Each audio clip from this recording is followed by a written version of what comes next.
당선된 지 이제 얼마 안 돼서 6개월 차였죠. 디올백, 그 디올백 때문에 난리가 났었죠. 김건희 특검 쭉 조사하면서 그라프 목걸이 샤넬백 2개, 그 다음에 이우환 화백 김상민 전 검사 그림, 바쉐론 콘스탄틴 시계, 금거북이, 디올 재킷 벨트 팔찌, 여기에 이제 로저 비비의 클러치백에 반 클리프 앞에 목걸이까지 8개나 돼요. 더 있을까요 혹시? 더 있을 것 같아요. 사실은 이거 유경옥 행정관이 컨테이너 박스 2개 중에 하나 가져와가지고 지금 어디 실어 날랐다라는 거 아니에요. 그 뇌물만 모아둔 거, 하나는 살림이라고 포스트잇이 붙어있고 하나는 뇌물이라고 하면 붙어있을 것 같아요.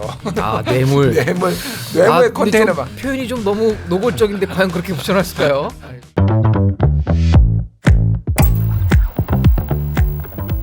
김건희 여사 얘기가 좀 금요일부터 화제가 됐어요. 화제라고 해야 되나? 사실 뭐 저희 동아일보 단독 보도였거든요.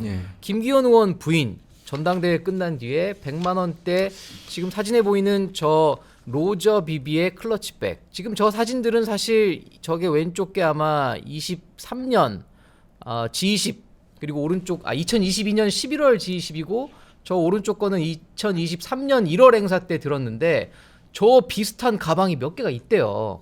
그래서 사실 검찰도 압수를 하러 갔더니 저 가방이 한 개가 아니라 2개를 가져갔어요. 근데 이제 김기현 의원 쪽에서 줬을 때 감사 편지를 준 거예요. 당대표 당선에 도와주셔서 감사하다. 지금 어제 그저께죠. 김기현 의원이 이제 입장문을 냈는데 결국 선물한 사실을 인정을 했어요. 왜냐하면 감사 편지가 있었거든요. 그러다 보니까 이제 사회적 예의 차원에서 선물을 한 거다. 이런 식으로 조금 뭐 법적 책임은 좀 피해가는 방식으로 입장문을 냈는데 참 이해할 수가 없네요. 왜 이거 아직도 보관하고 있었을까요? 이거 근데 뭐 예의로 이런 거 주고받고 하나요?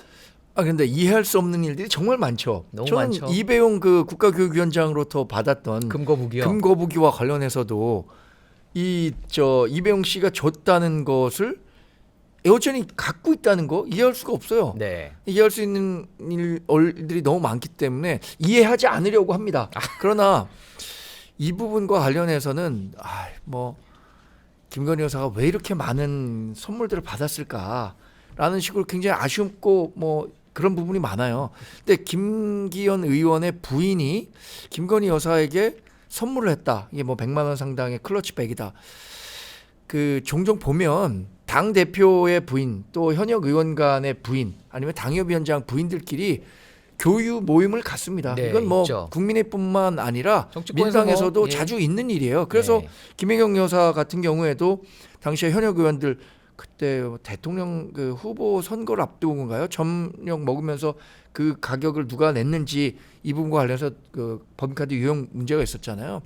그런 식으로 교유 행위는 있는데 선거가 아무리 끝났다고 하더라도 고가의 클러치백을 줬다는 것은 바람직한 일은 아니죠. 저는 만약에 뭐 떡을 돌렸다든가 네. 아니면 뭐 과일을 돌렸다든가 뭐 그 이 정도 정도는 이해할 수 수준이라면은 있는데 의례적인 충분히 차원의 뭐 예. 사회적 예의 차원이다라고 할 수 있겠지만 고가의 클러치백을 줬다는 것에 대해서는 일정 부분 정치적 타격이 불가피할 것 같습니다. 근데 사실 이제 그때 당시 정치적 상황을 돌아보지 않을 수가 없어요. 원래는 이제 당시 뭐 윤핵관 중에 최고 실세였던 권성동 의원이 뭐 본인이 출마를 하겠다 뭐 이런 얘기도 있었고, 근데 출마 포기를 했고 그 이후로 나경원 의원이 또 출마를 하려고 했다가 결국엔 또 이렇게 흐지부지 되면서 뭐 당시의 구체적인 상황들은 길게 얘기하기 좀 어렵지만 그래서 결국에는 김기현 의원한테 기회가 갔단 말이에요. 근데 결국에 그러면 이런 쭉 일련의 과정들을 봤을 때 과연 이 100만 원대 클러치백 이게 과연 대가성이 있었는지 없었는지 입증하기 어려울 거라고 보시나요?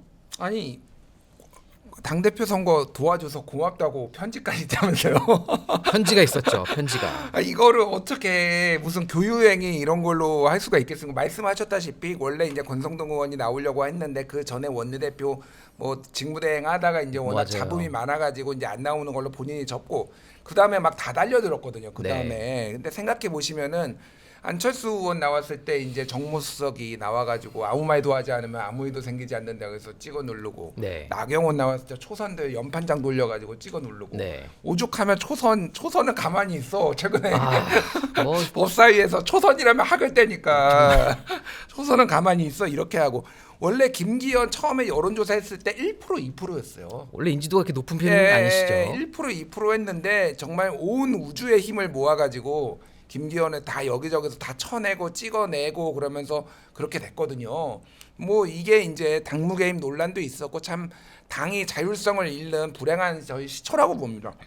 근데 이거를 어떻게 그냥 의례적인 선물이다 이렇게 이제 쉴드를 칠 수 있겠습니까? 저는 이거는 수사 받아야 된다고 생각하고 유죄 가능성이 뭐 매우 높지는 않지만은 배제할 수 없다 이렇게 보고 김건희는 도대체 선물을 어디까지 받은 것인가? 그래서 제가 한번 정리를 해봤어요. 몇 개나 받았나? 저희가 알려진 것만 최소 8개예요. 이게 굉장히 길어요. 연대도 길어요. 최초로 나왔던 게 최재형 씨죠. 22년 9월 당선된 지 이제 얼마 안 돼서 6개월 차였죠. 디올백, 그 디올백 때문에 난리가 났었죠. 그리고 결국에 이제 김건희 특검 쭉 조사하면서 그라프 목걸이, 샤넬백 2개 이 비슷한 시기였어요.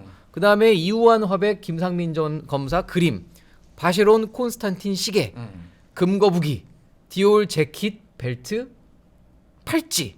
여기에 이제 로저 비비의 클러치백에 반 클리프 아펠 목걸이까지. 이거 뭐 제가 설명하기도 긴데 8개나 돼요. 근데 이거 사실 어떻게 보면은 로저 비비의 백이고 원래 다른 것 때문에 김건희 특검이 압수수색하러 갔다가 갔더니 이게 편지가 있고 백인데 이거 다시 압수수색 영장 받아왔단 말이에요. 아니 더 있을까요 혹시? 여기에 그 보석은 아니지만 김상민 검사가 선물했다는 그림. 이후안에 그렇죠. 뭐 그림도 있고 뭐 막 있단 말이에요. 그래서 더 있을 것 같아요. 사실은 이거 그 행정관 유경옥 행정관이 네. 컨테이너 박스 2개 중에 하나 가져와 가지고 지금 어디 실어 날랐다라는 거 아니에요. 중국으로 갔을 수도 있죠. 예, 그 뇌물만 모아둔 거 하나는 살림이라고 포스트잇이 붙어 있고 하나는 뇌물이라고 하면 붙어 있을 것 같아요. 아 뇌물. 뇌물 근데 컨테이너 좀 박. 표현이 좀 너무 노골적인데 과연 그렇게 붙여놨을까요? 아니, 사실 그 이런 논란이 불거질 때마다 보수 정치인들이 굉장히 곤혹스러울 거예요. 아 우리 정 소장님 지금 네, 표정만 전 봐도 곤혹스럽죠. 곤혹스러워요. 아니 왜냐하면 이런 논란이 그 불거지면 결국에는 야 어느 정당 소속 대통령이었어 이런 논란이 그렇죠. 또 이어지게 되고 이렇게 되기 때문에 저는 뭐 줄곧 얘기했었던 것처럼 윤석열 전 대통령 부부가 보수의 가치를 반영하고 다 그 갖고 있는 인물들이었느냐 이 부분과 관련해서는 저는 분리해야 된다고 생각하거든요. 네.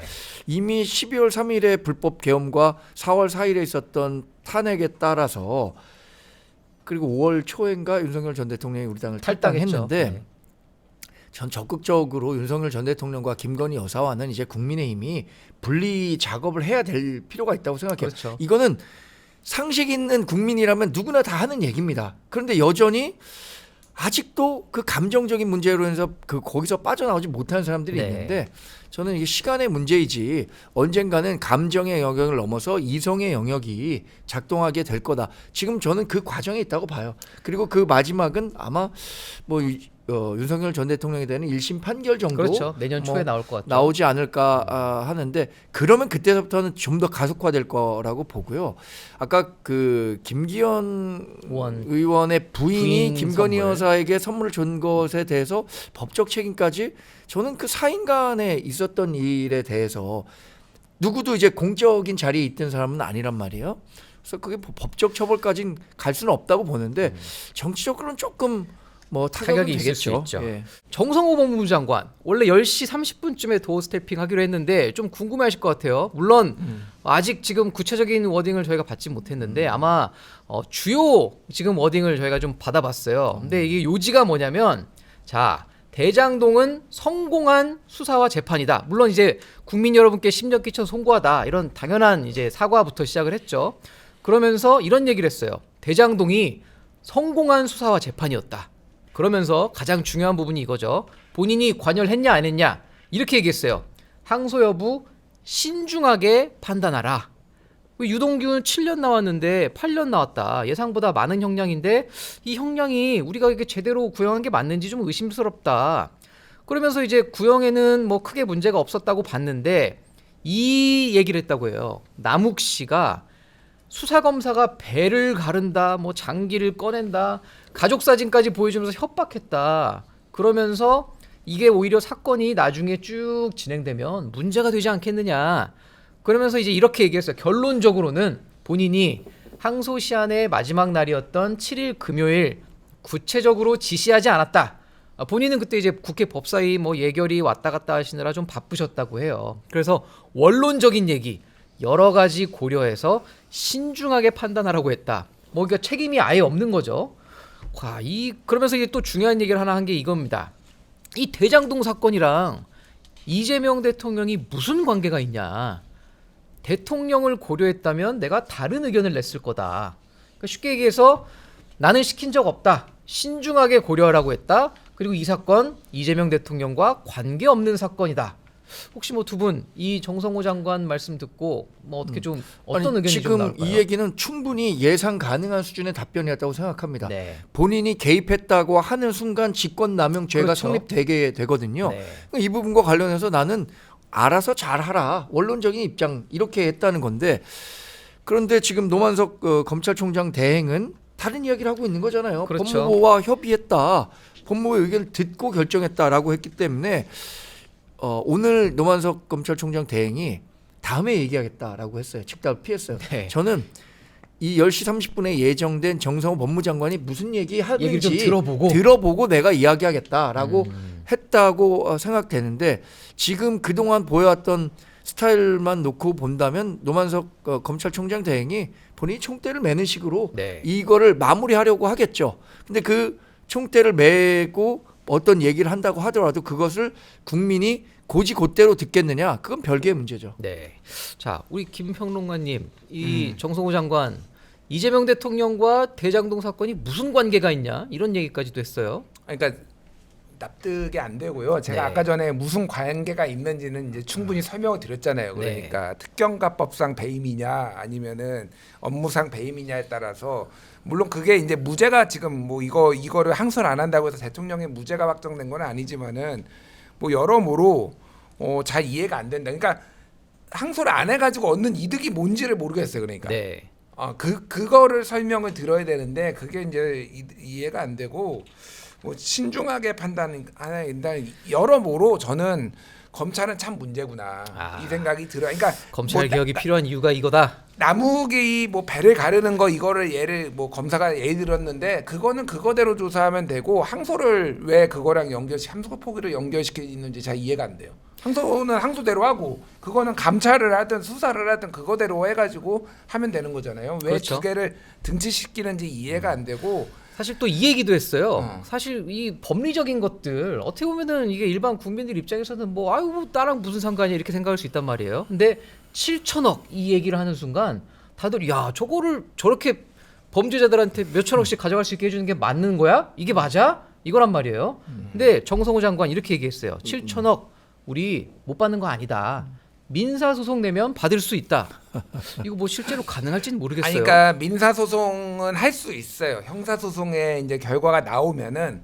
그런데 이제 문제는 이게 완전히 종속되지는 않지만 형사가 내린 그렇죠. 어떤 판단들의 근거해 가지고 민사가 진행되잖아요. 그렇죠. 그러니까 이해충돌법 방지가 무죄가 나왔는데 2심에서 유죄가 나올 경우에는 그거를 민사가 근거로 해서 가능한데. 더 많은 거를 할 수 있는데 지금 더 428억 이외에 더 정말 많은 돈을 민사가 성남시가 주체가 돼야 되겠죠. 그렇죠. 이거는 이거를 할 수 있을 것인가에 대해서는 지금 물음표가 생긴 거예요. 그건 모릅니다. 사실은 금액이 얼마가 될지 잘 모르는데 일단 그 민사를 하기 위해서라도 최선을 다해서 항소를 했었어야 하는 게 맞는 거죠. 그러니까 이거는 이상한 논리. 제가 계속 얘기하지만은 이거를 항소를 포기함으로써 얻는 이득에 대해서 설명을 지금 이해가 안 돼요. 그러니까 설명을 못 듣겠어요. 그러니까. 네. 방송 초반에 만주 변호사라고 말씀하셨는데 오늘 실제 뭐 이번에 리트 시험 봐갖고 로스쿨 가셔도 충분할 것 같아요. 만주 변호사 수준이에요. 저는 남욱 변호사가 오히려 아니 저분 법조인 맞나라는 생각이 들어요. 왜요? 아니 그 얘기를 들었다 쳐요. 검찰에서 배를 가르고 뭐 장기를 다 꺼낼 수도 있고 아니면 환부만 도려낼 수 있다. 이거 얘기하는 순간 그때 얘기했어야죠. 왜 지금 아니에요? 본인이 변호사고 분명 옆에 자기 돈 많으니까 아마 고가의 또 변호사를 선임했었을 겁니다. 그럼 그때 얘기했었어야지. 지금 얘기한다고 하면 누가 뭐래도 이제 정권 바뀌고 내가 이렇게 진술을 바꾸면 분명히 민주당에서 나를 엄호해 줄 거야. 내가 이 얘기하면 이제 뭐 검찰의 강압수사, 회유, 협박 이것 때문에 증언이 왜곡됐다라고 정치화되고 분명히 법원에서도 이걸 근거로 다른 판결 내릴 수 있을 거야라고 그렇죠. 생각해서 바꾸는 거예요. 저는 변호사라는 분이 그때 당시에 의견 나왔을 때 그때 당시에 충분히 본인의 의사를 표시할 수 있었음에도 불구하고 그때 침묵하다가 지금 얘기하는 것이 오히려 그때 있었던 발언의 신빙성을 까먹는다고 생각하고 남욱 변호사가 뭐 이 얘기를 하는 것은 분명해요. 그러니까 본인의 이제 살려달라. 살려달라는 거죠. 정치권에 난 살려달라는 할 만큼 SOS입니다. 했다. 예. 네. 제가 하나 얘기해 드릴게요. 2022년인가 이 재판 받는 과정에서 남욱 변호사에 대해서 이재명 당시 민주당 대표가 대통령 후보였는지 후보였죠. 네. 검찰이 시나리오 쓰고 연출 각본 다 했는데 연기자가 뭐 아주 발연기를 하고 있다라고 얘기를 했어요. 그런데 남욱 변호사가 뭐라고 인터뷰를 했는지 아세요? 저를 이렇게 캐스팅해 주신 분이 제 연기를 발연기라고 평가한다니까 제가 너무 송구하다. 캐스팅한 분 누굽니까? 캐스팅한 분 뭐였나요? 누굽니까? 이재명 대통령